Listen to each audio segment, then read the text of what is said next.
शुब्बू की आज शादी के दिन ही उसे पता चलता है कि उसकी दुल्हन शादी छोड़कर जा चुकी है, जिससे शुब्बू एक बार फिर टूट जाता है। दरअसल शुब्बू एक पुलिस वाला है और उसकी शादी पहले भी कई बार टूट चुकी है। अब उसने शादी की उम्मीद ही छोड़ दी। लोगों का कहना था शुब्बू की दुल्हन को बाग उठा कर ले गया, लेकिन शुब्बू जानता था कि लोग उसे सिर्फ बहलाने की कोशिश कर रहे हैं। उदास मन लिए शुब्बू जंगल की ओर निकल पड़ता है। बीच जंगल में उसे एक लड़की दिखाई देती है जिसे लिफ्ट की सख्त जरूरत थी। शुब्बू लड़की को लिफ्ट देकर अपने घर ले आता है और उसे अपनी पूरी कहानी सुनाता है। ये सब सुनकर लड़की को शुब्बू पर दया आ जाती है। शुब्बू नशे में इतना खो जाता है कि वह उस लड़की के साथ इंटीमेट होने की कोशिश करता है, लेकिन जब शुब्बू को होश आता है तो लड़की बिस्तर से गायब होती है। डर और घबराहट में शुब्बू उसे पूरे कमरे में ढूंढने लगता है। तभी उसकी नजर लड़की की डेड बॉडी पर पड़ती है। शुब्बू पूरी तरह डर जाता है और घबराकर अपने दोस्त विजय को कॉल करता है। यार विजय, मैंने एक लड़की को मार दिया। शुब्बू कांपती आवाज में बोलता है, लेकिन जब वह दोबारा कमरे में देखने जाता है तो लड़की वहां से गायब होती है। इससे शुब्बू और भी ज्यादा टेंशन में आ जाता है।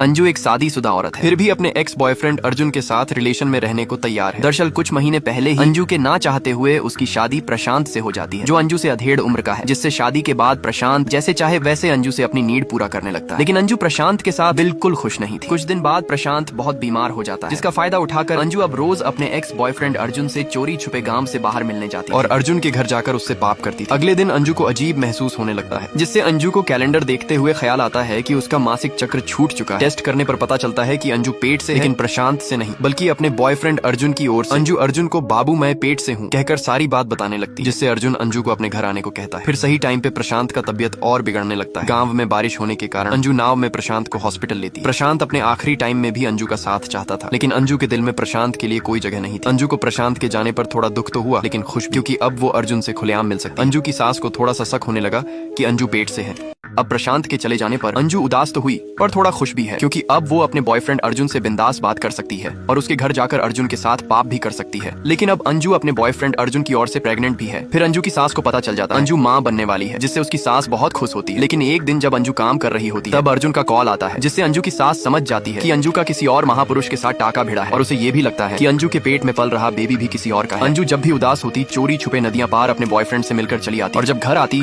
तो उसकी सास एंग्री मूड में अंजू को हमेशा देखती। अंजू की सास अब इस बारे में अंजू से खुलकर बात करने लगी। अंजू अपनी सास को सारी बात बता देती, जिससे ये बात अंजू की माँ कान को दीवार में सटा के सुन लेती और ये बात सुनकर अंजू के पापा को बता देती। शाम को अंजू के पापा जब घर आते हैं तब अंजू को कान के नीचे देते हैं और अर्जुन को कॉल में डांटने लगते हैं। कुछ दिन अंजू से बात न होने पर अर्जुन बेचैन होने लगा और अंजू और अपनी पुरानी पिक्स देखकर मिस करने लगा, जिससे अर्जुन अब प्रशांत के तैरवी पर अंजू को देखने के बहाने जाता है। अब सबकी नजर अर्जुन पर थी।